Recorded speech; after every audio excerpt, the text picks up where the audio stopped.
നമസ്കാരം. സുധീഷ് ചെമ്പകശ്ശേരിയാണ്. അപ്പോൾ ഞങ്ങളെ പിന്നെ പ്രത്യേകിച്ച് പരിചയപ്പെടുത്തലുകൾ വേണമെന്ന് തോന്നുന്നില്ല. ഞാൻ ഇപ്പം ഇന്ന് കണ്ടങ്കാവിലാണ് ഉള്ളത്. അപ്പം ഇനി പുതിയ ആളുകൾ വീഡിയോകൾ കാണുമ്പോൾ അവർക്ക് വേണ്ടിയിട്ടാണ് കേട്ടോ ഞങ്ങൾ പിന്നെ പരിചയപ്പെടുത്തലുകൾ നടത്തുന്നത്. മോഹൻദാസ്, ജോത്സ്യൻ മോഹൻദാസ് മോഹനായിട്ട് നമ്മുടെ കൂടെ തന്നെ ഉണ്ട്. അപ്പോൾ ഞങ്ങൾ ഇതിനു മുന്നേ പല പ്രവചനങ്ങൾ നടത്തി, അതെല്ലാം 100% ശരിയായിരുന്നു എന്നുള്ളതാണ്. അപ്പം നിരവധി ആളുകൾ ഗൾഫിൽ നിന്നും അതേമാതിരി കുറേ സ്ഥലങ്ങളിൽ നിന്ന് ഞങ്ങളെ വിളിക്കാറുണ്ട് കേട്ടോ. നിങ്ങൾ പറയുന്ന കാര്യങ്ങളൊക്കെ ശരിയാവുണ്ട്. ഇപ്പം ഈ യുദ്ധത്തെക്കുറിച്ച്, മറ്റുള്ള രാജ്യങ്ങൾ തമ്മിലുള്ള യുദ്ധത്തെക്കുറിച്ച് ഞങ്ങൾ ഒരു 2 ആഴ്ച മുന്നേ 2-3 ജനുവരിയിൽ ഒരു വീഡിയോ ചെയ്തിരുന്നു, ഈ യുദ്ധം ഉണ്ടാവും എന്ന് പറഞ്ഞിട്ട്. അപ്പോൾ അതിൻ്റെ തുടർന്നുള്ള ആ യുദ്ധം സംഭവിച്ചു. ഇപ്പം ഇന്നലെ തന്നെ കുവൈറ്റ് അവിടുന്ന് കുറേ ആളുകൾ വിളിച്ചു, നിങ്ങൾ പറഞ്ഞത് വളരെ ശരിയായിരുന്നു, അത് സംഭവിച്ചു പറഞ്ഞിട്ട്. അപ്പോൾ എല്ലാ കാര്യങ്ങളും ദിലീപിന്റെ വിധി പറയുന്ന അത് മുതൽ കുറേ വീഡിയോകൾ ഞങ്ങൾ അടുപ്പിച്ച് ചെയ്തിട്ടുണ്ട്, അതെല്ലാം സംഭവിച്ചിട്ടുണ്ട്. അപ്പൊ ഇനി യുദ്ധത്തെ തുടർന്ന് ഇനി എന്തൊക്കെ സംഭവിക്കും എന്നുള്ള അറിയാനുള്ളൊരു ആകാംക്ഷയും കൂടി ആളുകൾക്ക് ഉണ്ടാവും. ഈ യുദ്ധങ്ങൾ എപ്പോഴും ഒന്നുകൂടി ഞങ്ങൾ പറയാ, യുദ്ധങ്ങൾ ഓരോ മനുഷ്യന്റെയും മനസ്സമാധാനവും ജീവിതവും തകർക്കുന്നത് തന്നെയാണ് യുദ്ധം. അതിൽ സംശയമൊന്നുമില്ല. യുദ്ധങ്ങൾ കാരണം നാശങ്ങളല്ലാതെ ഒരു ലാഭങ്ങൾ ആർക്കും ഉണ്ടായിട്ടില്ല. യുദ്ധങ്ങൾ ഉണ്ടാവാതിരിക്കട്ടെ. പക്ഷെ ഇതിനെ തുടർന്നുണ്ടാവുന്ന കാര്യങ്ങൾ എന്തൊക്കെയാണെന്നുള്ളതിനെ കുറിച്ച് പറയാൻ വേണ്ടിയിട്ടാണ് ഞങ്ങളിന്ന് വന്നിട്ടുള്ളത്. അപ്പോൾ നിങ്ങളത് വീക്ഷിക്കുക. പിന്നെ ഞങ്ങളെ ഒരുപാട് ആളുകൾ നിലവിൽ ഞങ്ങളെ സപ്പോർട്ട് ചെയ്യുന്നുണ്ട്. ആരും ഞങ്ങൾക്ക് എതിരായിട്ടോ അല്ലെങ്കിൽ അങ്ങനെയൊന്നും പറയുന്നില്ല. ഞങ്ങളെ സപ്പോർട്ട് ചെയ്തുകൊണ്ടാണ് സംസാരിക്കുന്നത്. ഒരുപാട് കാര്യങ്ങൾ ഞങ്ങൾക്കും അതുകൊണ്ടുണ്ടായിട്ടുണ്ട്. അപ്പോൾ എന്തായാലും ഇത് മാക്സിമം ഷെയർ ചെയ്യുക, മറ്റുള്ള ആളുകളിലേക്ക് എത്തിക്കുക. പിന്നെ അതുപോലെ തന്നെ ഞങ്ങളുടെ വീഡിയോ കാണുന്ന ആളുകൾ, ഞാനത് ഫേസ്ബുക്കിലും യൂട്യൂബിലും ഇൻസ്റ്റാഗ്രാമിലും അപ്ലോഡ് ചെയ്യും. ഫേസ്ബുക്കിലും ഇൻസ്റ്റാഗ്രാമിലും ആദ്യമായിട്ട് വീഡിയോ കാണുന്ന ആളുകളാണെങ്കിൽ പേജ് ഒന്ന് ഫോളോ ചെയ്തിട്ട് വീഡിയോ കാണാം. യൂട്യൂബിലാണെങ്കിൽ സുധീഷ് ചെമ്പകശ്ശേരി വ്ളോഗ്സ് മീഡിയ എന്ന് അടിച്ചാൽ നിങ്ങൾക്ക് യൂട്യൂബിൽ എൻ്റെ ചാനൽ കിട്ടും. അതിൽ നിങ്ങളൊന്ന് സബ്സ്ക്രൈബ് ചെയ്ത് കൊടുക്കുക. മാക്സിമം ലൈക്ക്, ഷെയർ, കമന്റ് ചെയ്യുക. അപ്പം നമുക്ക് ഈ യുദ്ധത്തിനെ തുടർന്ന് ഇനി ഉണ്ടാവുന്ന കാര്യങ്ങളെക്കുറിച്ച് നമുക്കൊന്ന് മുൻകൂട്ടി അറിയാം കേട്ടോ. നമസ്കാരം. എല്ലാ പ്രേക്ഷകർക്കും എൻ്റെ ഹൃദയം നിറഞ്ഞ സ്വാഗതം. എന്തുകൊണ്ടെന്നാൽ ഞാനും സുധീഷും പല വീഡിയോകളും ചെയ്തുകൊണ്ട് നിങ്ങൾക്കെല്ലാവർക്കും ഒരുപാട് സന്തോഷം തരുന്ന അവസരങ്ങൾ ഉണ്ടായിട്ടുണ്ട്. എന്നാൽ ഇത് സന്തോഷത്തിന് മാത്രമുള്ള ഒരു വീഡിയോ അല്ല. എന്തുകൊണ്ടെന്നാൽ ജനുവരി മാസത്തിൽ തന്നെ നമ്മൾ വിലയിരുത്തേണ്ടതായിട്ടുണ്ട്. 26 നമുക്കെങ്ങനെയാണ്, അതിൽ ഒരുപാട് കാര്യങ്ങൾ നമ്മൾ സംസാരിക്കേണ്ടതായിട്ടുണ്ട്. അതുപോലെ തന്നെ അയൽ രാജ്യങ്ങളായി വരുന്ന യുദ്ധഭീഷണി നമുക്കും ചില വിഷമങ്ങൾ ഉണ്ടാക്കും എന്ന് സൂചിപ്പിക്കേണ്ടായത് കൊണ്ട് യുദ്ധഭാഗങ്ങൾ തന്നെയാണ് ഈ വീഡിയോ കൊണ്ട് ഉദ്ദേശിക്കുന്നത്. അപ്പോൾ ഈ യുദ്ധം തീർച്ചയായിട്ടും ഇത് നമ്മുടെ, അതായത് ഇന്ത്യയുടെ ഒരുപാട് പേര് ഗൾഫ് രാജ്യങ്ങളിലുണ്ട്. ഇവർക്കൊന്നും പൂർണ്ണമായൊരു സമാധാനങ്ങളില്ല. എന്തുകൊണ്ടെന്നാൽ ഓരോ സഹോദരന്മാരും സങ്കടത്തോടെയാണ് എൻ്റെ മോനെ എന്താവോ, എൻ്റെ ഭർത്താവിന് എന്താവോ എന്നൊക്കെ ചോദിച്ച് വിളിക്കുന്ന, വേദന കൊണ്ട് വിളിക്കുന്ന പലരും ഉണ്ട്. അപ്പോൾ ഇവർക്ക് എല്ലാവർക്കും കൂടിയാണ് ഞാൻ ഈ വീഡിയോ സമർപ്പിക്കുന്നത്. അപ്പോൾ ഈ വാർത്താ മാധ്യമങ്ങളിൽ പറയുന്ന പോലെ തന്നെ വളരെ പ്രകമ്പനം കൊള്ളിക്കുന്ന ഒരു യുദ്ധം, അതുപോലെ തന്നെ ജീവഭീഷണി, ഇങ്ങനെയൊന്നും കാണാനില്ല എന്നിരുന്നാലും ഈ യുദ്ധം കൊണ്ട് ചില സങ്കടങ്ങൾ ഉള്ളതായിട്ട് തന്നെയാണ് കാണേണ്ടത്.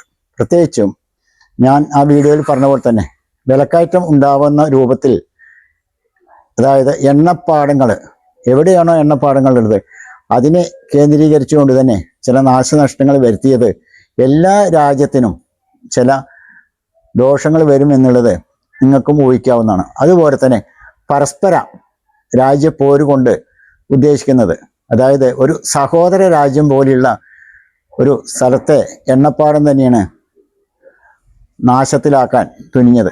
അപ്പോൾ ഇത് പ്രത്യേകിച്ച് ഒന്നുകൂടി പറയുകയാണെങ്കിൽ ഓസ്ട്രേലിയ പോലുള്ള രാജ്യങ്ങളും അതുപോലെ തന്നെ അമേരിക്കയ്ക്ക് എതിരായി യുദ്ധസന്നാഹമാവുന്ന അവസരത്തിൽ കൂടുതൽ ദോഷങ്ങൾ തന്നെയാണ് സംഭവിക്കുക. അപ്പോൾ അങ്ങനെ ഒന്നും ഉണ്ടാവുമോ എന്നുള്ളതാണ് എല്ലാ പ്രേക്ഷകർക്കും അറിയേണ്ടത്. അതുകൊണ്ട് തന്നെ വളരെ കഠിനമായ, അതായത് ഒരു യുദ്ധഭീതി ഈ സമയത്ത് ഉടലെടുക്കില്ല എന്നിരുന്നാലും ഒരു 3ാം ലോക മഹായുദ്ധത്തിന് സമാനമാവുന്ന അവസരത്തിൽ, അതായത് ഭയപ്പെടുത്തുന്ന രൂപത്തിൽ ചില അഭ്യൂഹങ്ങൾ വരുന്നത് കൊണ്ട് അത് ഈ സമയത്ത് എന്തായാലും സംഭവിക്കില്ല എന്നുള്ളതാണ് ഞങ്ങൾ ഈ വീഡിയോയിൽ കൂടെ നിങ്ങളെ ധരിപ്പിക്കാൻ ഉദ്ദേശിക്കുന്നത്. എന്നാൽ ഇറാൻ ഇറാഖ് 2ആയി വിഭജിക്കുന്ന കാലം തൊട്ട് തന്നെ രാശി ചക്രത്തിലെ രാഹുവും കേതുവും പോലെ സ്വൈര ജീവിതത്തിന് നാശങ്ങളാവുന്ന ചില അവസരങ്ങളാണ് കാണുന്നത്. അതുകൊണ്ട് തന്നെ ഈ യുദ്ധത്തിൻ്റെ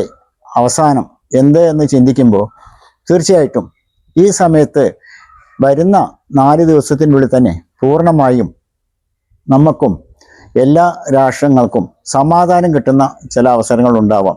എന്നാൽ മുതലെടുത്തുകൊണ്ട് തന്നെ ഇതിനെ ഒരു യുദ്ധക്കളമാക്കാൻ ആഗ്രഹിക്കുന്ന ചില രാഷ്ട്രങ്ങളുള്ളത് പറയാതെ തന്നെ നിങ്ങൾക്ക് ഊഹിക്കാവുന്നതാണ്.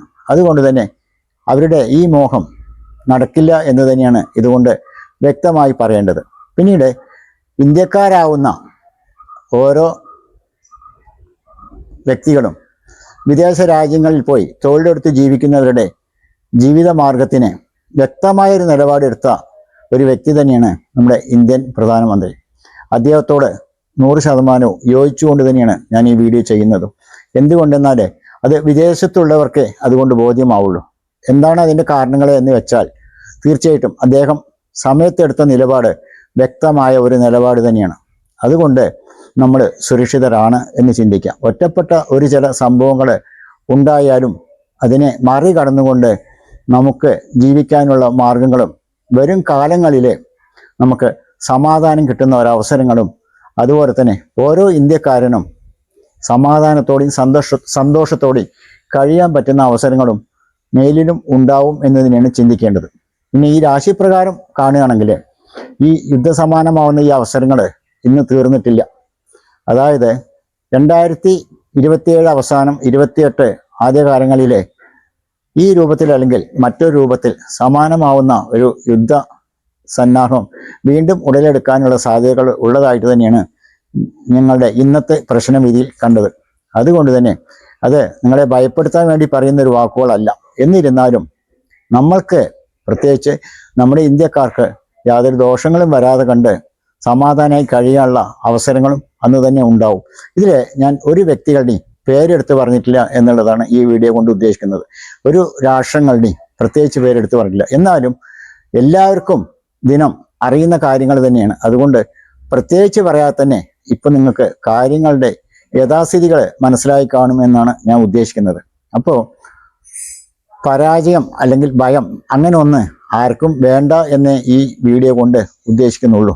അതുകൊണ്ട് തന്നെ നിങ്ങൾക്കേവർക്കും വരും കാലങ്ങളിലും പൂർണ്ണമായ സമാധാനങ്ങളും സന്തോഷങ്ങളും നൽകട്ടെ എന്ന് പ്രാർത്ഥിച്ചുകൊണ്ട് ഈ യുദ്ധത്തിൻ്റെ അവസാന ഭാഗം എന്ന് ചിന്തിക്കുമ്പോൾ ഇന്ന് തൊട്ട്, അതായത് മാർച്ച് മാസം 4-ാം തീയതി തൊട്ട് എന്തായാലും 7-ാം തീയതി അസ്തമനത്തോടുകൂടെ ഇതിനൊരു ശമനം വരും.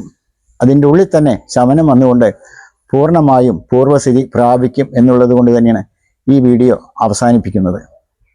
നിങ്ങൾക്കേവർക്കും ഒരിക്കൽ കൂടി നന്ദി പറഞ്ഞുകൊണ്ട് ഈ വീഡിയോ അവസാനിപ്പിക്കുകയാണ്.